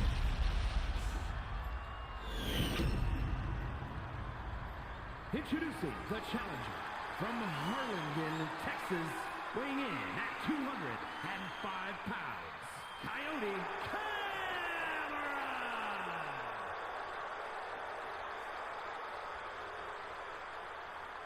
And his opponent from Birmingham, Alabama, weighing in at 230 pounds, the WCW Light Heavyweight Champion, the Eagle Starman.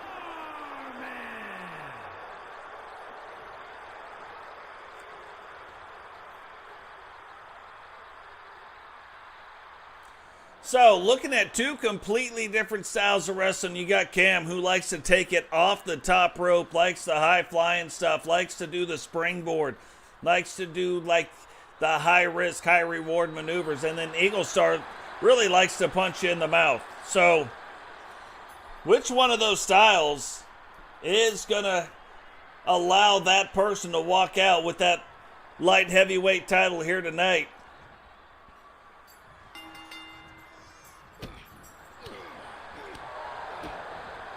We also see Grayson, too, accompanying Eagle down to the ring. Again, another horseman in waiting. Eagle grabs the leg, though, and look at that. One move and already a 2 count.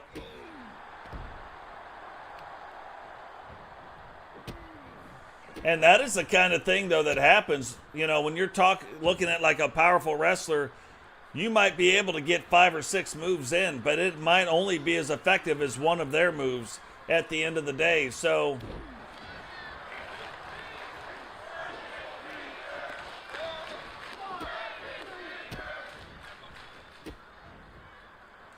Eagle right now controlling this match. Cameron needing to get it turned around. Get Eagle out of control of what is going on, or it is going to be a quick night for him.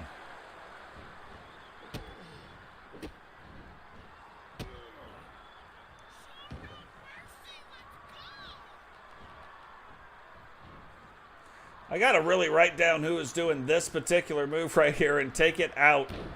It is such a long move.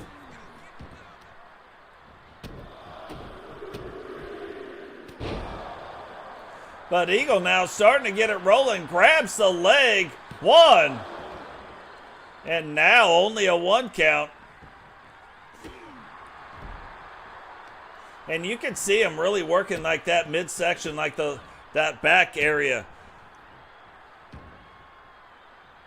And the problem with that is when Eagle goes to collect the bounty, that is exactly where you are landing. So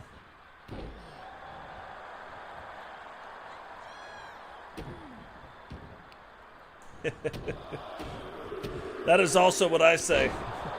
Everybody's got a plan until you get punched in the mouth.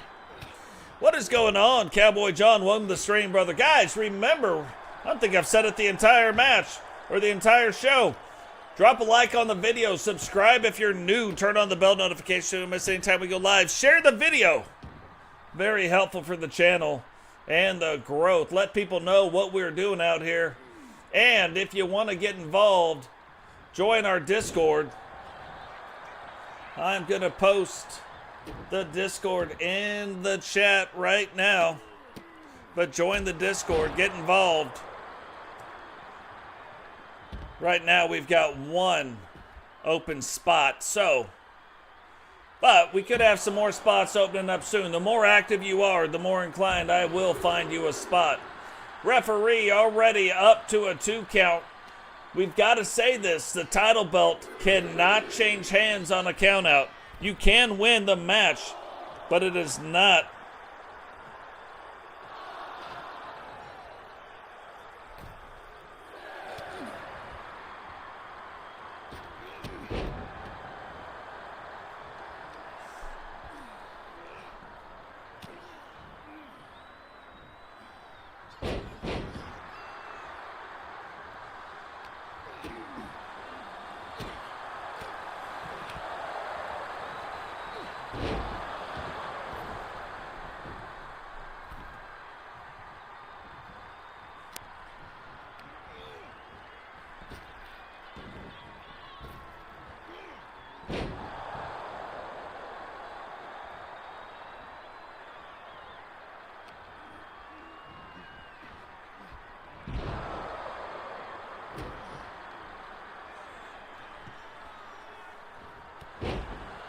Cameron now starting to get things turned back around, and this is the game that Cameron definitely wants to play. Takes it off the top rope. Huge elbow drop. One. And Eagle able to kick out in one.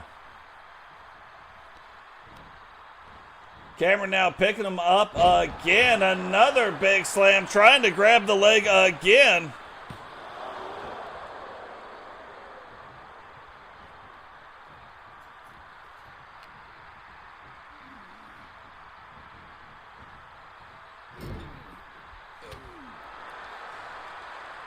Gets the elbow shot in. Looked like Eagle might have been trying to take it off the ropes himself, but Cam catches him right and dirty, picks him up, slams him back down to the ground, and here he goes again.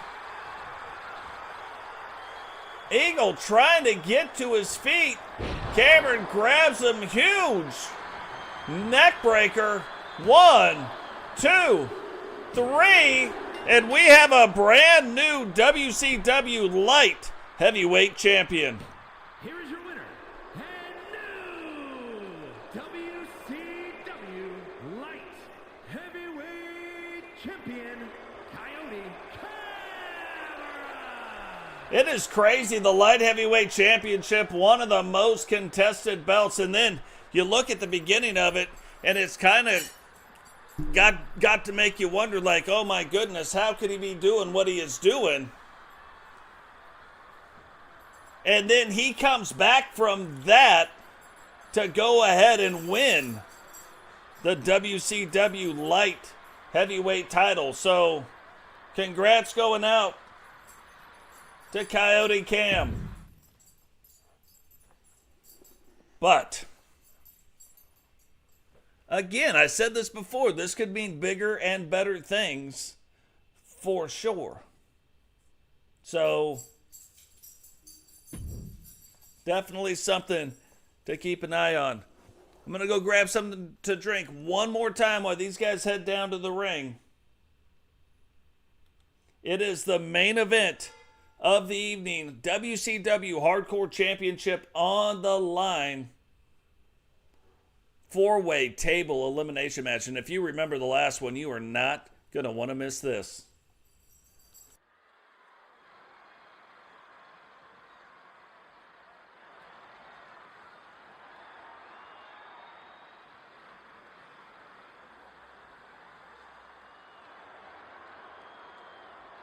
The following contest is a fatal 4-way tables match and is for the WCW Hardcore Championship. Introducing the challenger, representing the new foundation from another time, weighing in at 239 pounds, one half of the WCW World Tag Team Champions, gentlemen, Drew H.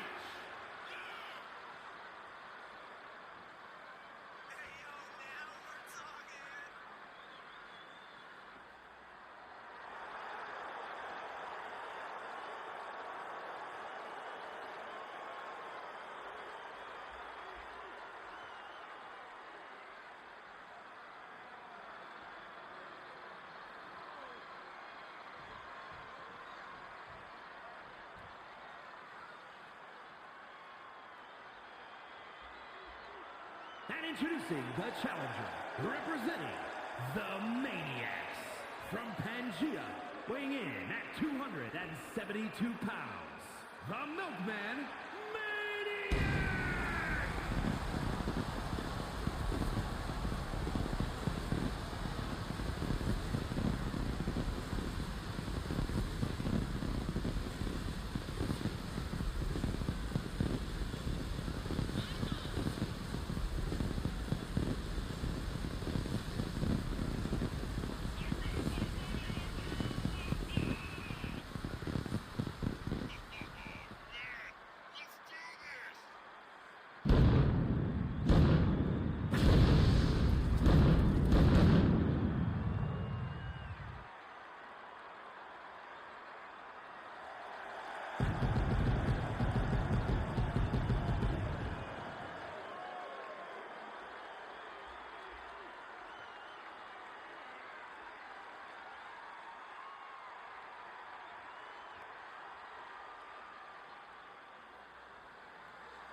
And introducing the challenger, representing the Madness, from Pittsburgh, Pennsylvania, weighing in at 250 pounds, one half of the WCW Extreme Tag Team Champions, Blaise McKay.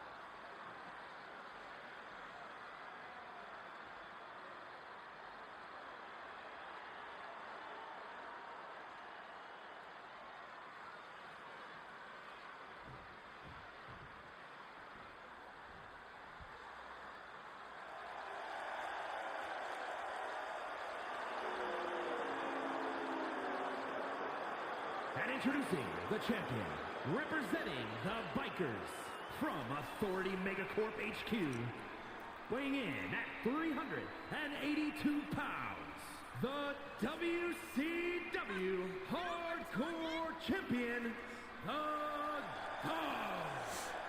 What is going on, Jakai? Welcome to the stream, brother. So, guys, main event of the evening, final match of the night. This is the exact match that both Jakai and we found out later JP were injured in. We are hoping JP can recover by the end of next episode. His faction facing extinction, and he needs to be in that match. Is he going to be able to make it? We will find out. But right now, the hardcore title belt on the line in a match that Jakai is helping to make a legendary style match. 4-way table elimination. Glad to see you too.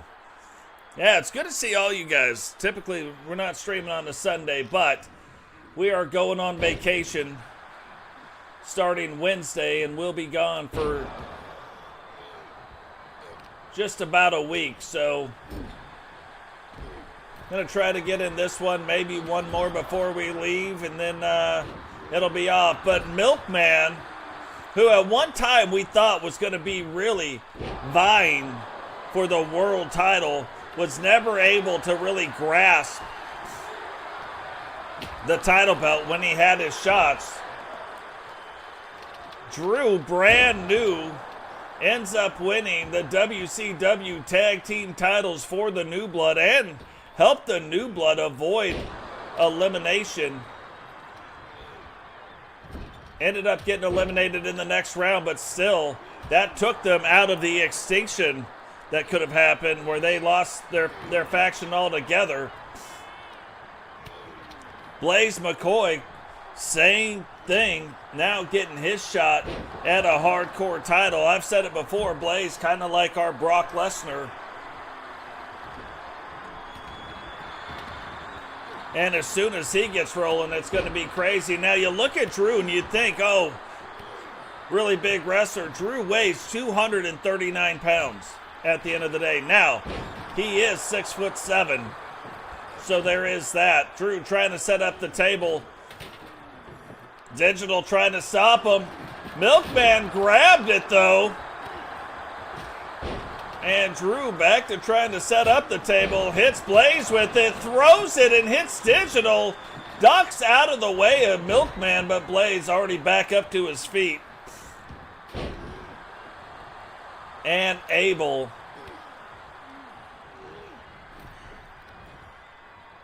to get him. Milkman controlling the ring right now. Milkman going after another table. Now we have two tables thrown in. Digital slammed down. Now you can't be pinned. You can't be submitted. You have to go through the table. The only way out of this ring is through a table.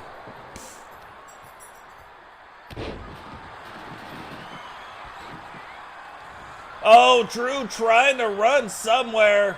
Milkman getting him.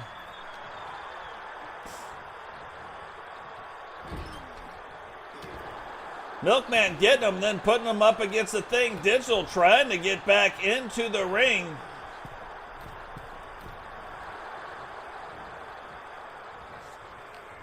Hard to tell which way these guys are going. Oh, that was close. Drew just missed going through that table, and now Milkman knocks it over. Blaise takes that table. One to set it back up, I think. Gets Milkman. Uh-oh, Skedios, and Milkman just misses going through that table. Digital picks up Blaise. Could have thrown him through the table, and oh! That was almost it right there for our champion, but ends up just barely missing it. Drew now trying to get in control of the ring. Blaise looking. Uh-oh. Had he take that over, had he went over in a suplex, that might have been all over but the crying. I think Drew trying to get Milkman through that table.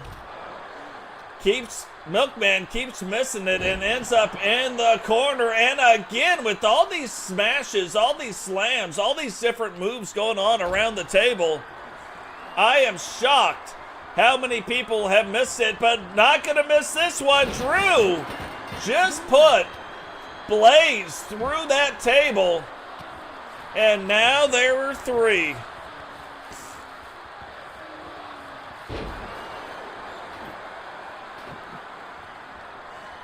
Whoa! What kind of a spot would that have been? Digital, or Milkman, sets up the table, turns back around, and immediately gets hit with a chokeslam. But had he gone through the table, that would have been crazy. Instead, Milkman hitting Digital with the brass knucks. Drew going, getting the steel chair, and getting to work on both guys with that chair. That chair is starting to become a little bit bent up, a little bit distorted. Milkman getting back to his feet, and oh, thought he might have been going through. but turns it back around. Now whips him into the corner, gets that steel chair for himself. What is going on? Bama, welcome to the stream, brother.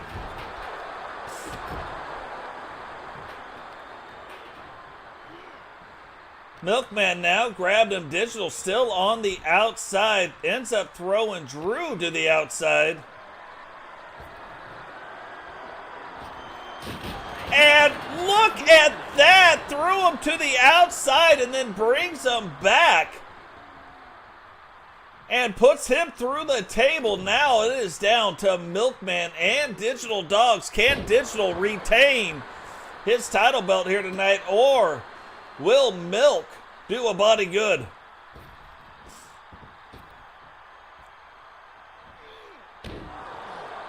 Maniacs doing what Maniacs do.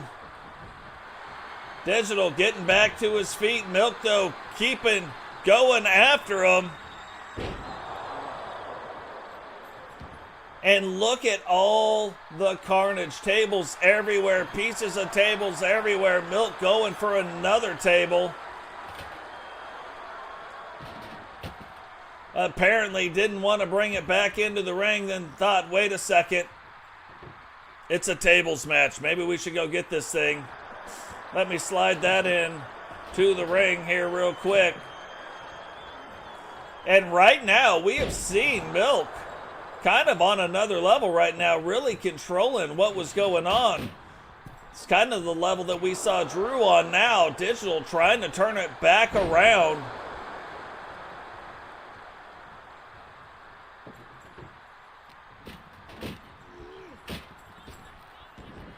Digital went to pick up the table. Milk, though, not having it.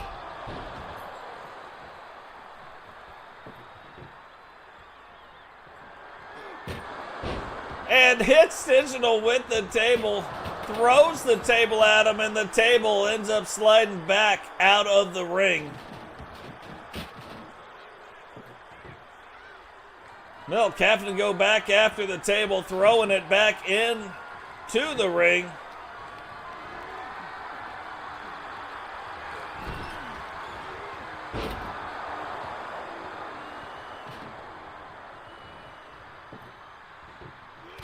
And that has been kind of Digital's downfall right there. And you can see, look at the table right now. You can see it's kind of cracked, so it is not going to take very much to put anybody through that table. It was just fine before they started whacking each other with it. But now, that table already having a weak point in it.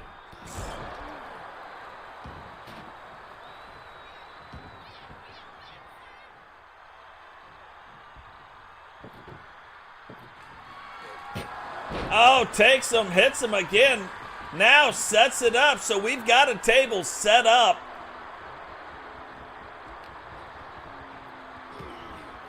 Oh, tried to take him over. Digital, though, understanding that he doesn't want that to happen, then picks him up. Double-handed choke slam. Table knocked back over yet again.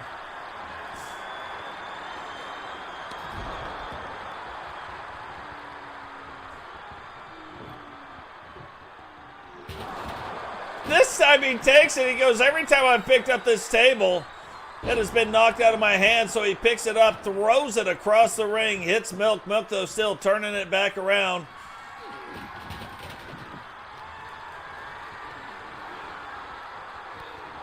And Digital gets him on the ground. Now goes back over for the table. Is he going to get it set up? No. So both guys trying to get that table set up. Both guys wanting to put the other one through it. But neither one of them seeming to have the best plan to do so. So Milk now gets Digital on the outside of the ring, setting up for his finisher. But again, you cannot win this match by pinfall. WCW Hardcore title belt on the line. Milk trying to win his first major WCW Championship title belt. Digital trying to defend it.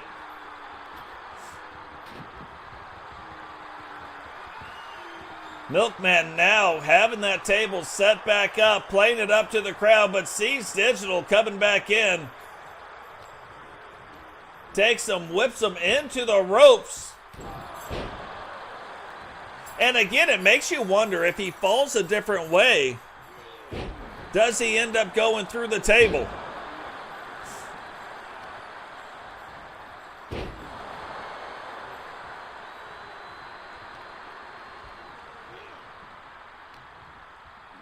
Digital now trying to walk Milkman over to it. Is he going to... Oh, this is a different way. Tried to pick him up and choke slam him. Doesn't have it. Milk turns it back around. And both guys going back and forth. Neither one able to put the other through the table. Now, Digital grabs a kendo stick. Breaks the kendo stick over, and we just got carnage everywhere. There's pieces of table, pieces of kendo stick. Milkman trying to get back up to his feet. Digital helping him out, throws him, whips him into the table. And this time, instead of the choke slam, thought he was going to go a different way. And look, using the table to get back up. Torpedo right into the big boot. And I don't think Digital expected Milk to get up, but he did. And I don't think you're going to convince Digital that Milk is doing the body good. Milk is jacking up his body right now. Now he sets it up in the corner. Is this going to be it?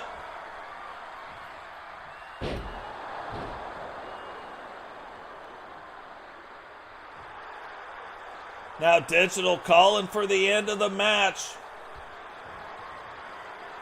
Maybe he's going to hit him with one more choke slam. No.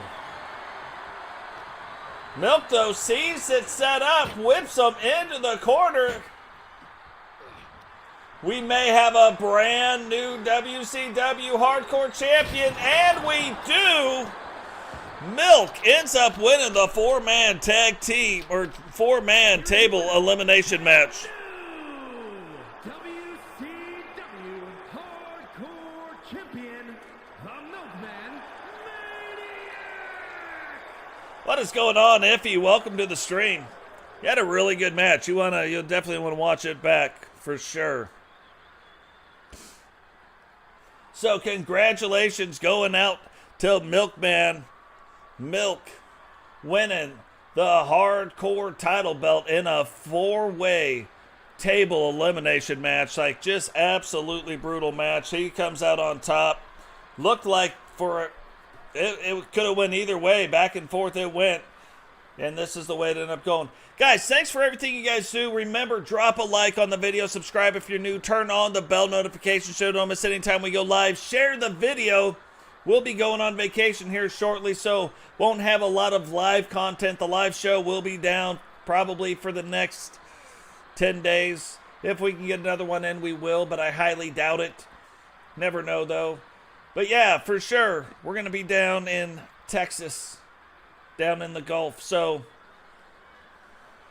but guys, from everybody here to everybody out there, hope you guys have a great day, and we will catch all of you in the next one. Peace.